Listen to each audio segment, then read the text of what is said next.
Hello வணக்கம், இது உங்கள் சிவி ஜோன். எல்லாரும் எப்படி இருக்கீங்க? இப்போ பார்த்தீங்கன்னா வீடியோ வந்து லேட்டாக தான் வந்துட்டுருக்கு. ஏன்னா உள்ளே வந்து ப்ராசஸிங்கிறது வந்து கொஞ்சம் ரொம்ப ஸ்லோவாக இருக்குது. அதனால் வீடியோ வந்து நல்லா டக்குன்னு கொடுக்க முடியல. 2-3 வீடியோ அப்படியே பெண்டிங்கில் நிற்கிது.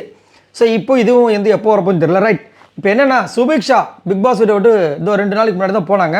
எப்போ அதாவது ரெட் கார்டு கொடுக்கப்பட்டு விஜய் பார்வதியும் கமருதியும் இப்போ வெளியே போனாங்களோ அதே டைம் தான் அந்த சண்டை ஷூட்டும் நடந்துச்சு. அதில் தான் வந்துட்டு சுபிக்ஷாவும் எவிட் செய்யப்பட்டார்கள்.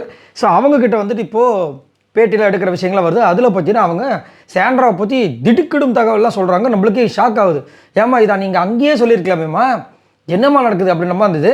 அது என்னென்னு பார்க்கலாம். அதுக்கு முன்னாடி பார்க்குற எல்லோரும் நம்மளோட சேனலை சப்ஸ்கிரைப் பண்ணிட்டு பாருங்கள், லைக் பண்ணுங்கள், கமெண்ட் பண்ணுங்கள், ஷேர் பண்ணுங்கள். இப்போ வாங்க இந்த வீடியோக்குள்ளே போகலாம். இப்போ என்னென்னா 2 இன்டர்வியூ நான் பார்த்தேன். செம்ம ஷாக்கிங்காக இருந்துச்சு. ஒரு இன்டர்வியூ வந்து ஒரு கேள்வி கேட்குறாங்க, விஷ பாட்டல் யார் அப்படின்னு.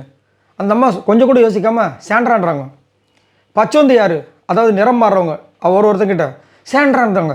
சுபிக்ஷா என்ன அது, ஏமா இந்த மாதிரி நீ அங்கே பேசினாவே இன்னும் நல்லா சூப்பராக வந்திருக்கலாமேம்மா. ஏமா நான் முதலேருந்தே சுபிக்ஷா கிட்ட, அதாவது சுபிக்ஷா பற்றி சொன்ன விஷயங்கள் தான். இந்த பொண்ணு ஃபஸ்ட்டு காயின் டாஸ்கில் நம்ம பார்வதி கிட்ட ஒரு விஷயம் பண்ணியிருப்பாங்க. அது அப்போ வந்து ஒரு மாதிரி இருந்தாலும் அங்கே ஒரு விஷயம் பண்ணாங்க பார்த்தீங்கன்னா அது செமையாக இருந்துச்சு. அந்த பொண்ணு அப்படியே தனித்து விளையாண்டு ஏதாவது ஒன்று பண்ணியிருந்தாங்கன்னா இந்நேரம் வந்துட்டு யார் கண்டா டாப் 5ல் டைட்டில் கூட வந்திருக்கலாம். ஏன்னா அந்த பொண்ணுக்கு சப்போர்ட் பண்ணுறதுக்கு அவ்வளோ பேர் இருந்தாங்க. பட் ஆனால் இந்த பொண்ணு என்ன பண்ணாங்க, விக்ரம் கிட்ட போய் மாட்டிக்கிட்டாங்க. விக்ரம் வந்து ஓவர் ஷேடாக பண்ணிட்டாப்புல. என்ன சொல்கிறதுன்னு தெரியல, ஒரே கஷ்டமாக இருக்குது. ரைட், இப்போ இது சொல்லிட்டாங்க. அடுத்தது இன்னொரு இன்டர்வியூ பார்த்தேன். அதில் பார்த்தீங்கன்னா சூப்பராக தெளிவாக சொல்கிறாங்க. ஆக்சுவலாக அவங்க என்ன சொல்ல வராங்கன்னா, பாரு கமருதீன் பிரச்சனை ஆமாம் நடந்தது உண்மை, ஆனால் அதை அவங்களுக்காக யூஸ் பண்ணிக்கிட்ட மாதிரி இருக்குது. அதாவது நாங்கள் என்ன நினச்சோன்னா ஃபிட்ஸ் வந்த மாதிரி இருந்து தான் நினச்சோம் நாங்கள். ஆனால் அது ஃபிட்ஸே இல்லைன்றது நம்ம விஜய் சேதுபதி அவர்கள் சொல்லும்போது எங்களுக்கு தெரிஞ்சது அது பேனிக் அட்டாக் அப்படின்ட்டு. நாங்கள் கொஞ்சம் பயந்துட்டோம். அது மட்டும் இல்லாமல் அவங்க வந்து நிறைய பிக் பாஸ்லாம் பார்த்துட்டு வந்தேன்னு சொல்லும்போது எங்களுக்கு டவுட் வந்துச்சு. ஏன்னா ஒரு வாரம் ஒரு மாதிரி இருப்பாங்க, திடீர்னு பார்த்தா இன்னொரு வாரம் அழுவாங்க, திடீர்னு ஏதாவது ஒன்று பண்ணுவாங்க. அதே மாதிரி இவங்க கேட்குறாங்க, விஜய் பார்வதி கமருதின்னு வந்துட்டு அங்கே வந்து மன்னிப்பு கேட்க வரும்போது அவங்க பண்ணதெல்லாம் எப்படி இருக்குது அப்படின்னு. ஏன்னா பார்வதி வரும்போது பயந்து ஓடுவாங்க பாத்ரூமுக்கு, கமருதின்னு வரும்போது அப்படியே அலறுவாங்க. ஸோ இதெல்லாம் நீங்கள் எப்படி இது பண்ணீங்க, அதை எப்படி பார்க்குறீங்க அப்படின்போது, இல்லைங்க ஆக்சுவலாக என்னென்னா எனக்கு அதில் பெருசாக உடன்பாடு கிடையாது.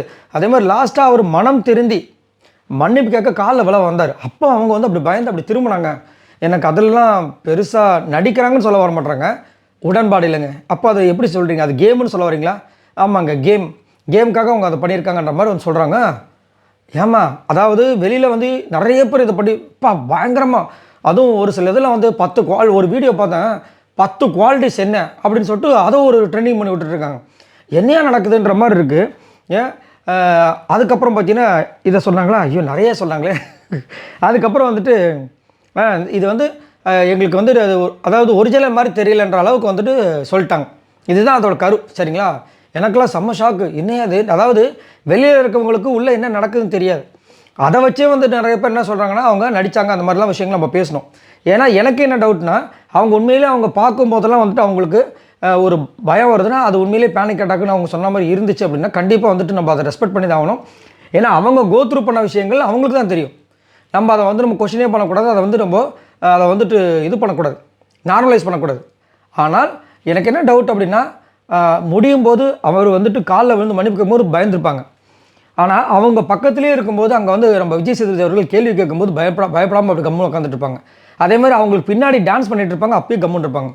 அப்போது அதே மாதிரி அந்த கிச்சன், அதாவது காலையில் பிக் பாஸ் கிட்ட பேசிட்டு வந்ததுக்கப்புறமா அந்த கிச்சன் ரவுண்டான டேபிள் இருக்கு பாருங்க, அங்கேயே உட்காந்து சாப்பிட்ருப்பாங்க. அப்போ வந்து கமருதின்னு விஜய் பார்வதி நிற்பாங்க, அப்போ பயந்துருக்க மாட்டாங்க.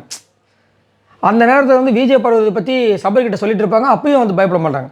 ஸோ இதுதான் வந்து ஒரு கான்ட்ரடிக்ஷனாக இருக்குது. ஸோ இங்கே வந்து சுபிக்ஷா வந்து அதுக்கு ஒரு பயங்கரமான விளக்கத்தை கொடுக்குறாங்க. அவங்க கேமே பயங்கரமாக இருக்கும் அப்படின்ற மாதிரி. இதை பற்றி உங்களோட கருத்துக்களை சொல்லுங்கள். சுபிக்ஷா செம்மையாக வெளியில் பேசுகிறாங்களே, இதை உள்ளே பண்ணியிருக்கக்கூடாதா? என்னம்மா சுபிக்ஷா இப்படி பண்ணிட்டியாம்மா? இதை பற்றி உங்களோட கருத்துக்களை சொல்லுங்கள். பாய் நண்பர்களே.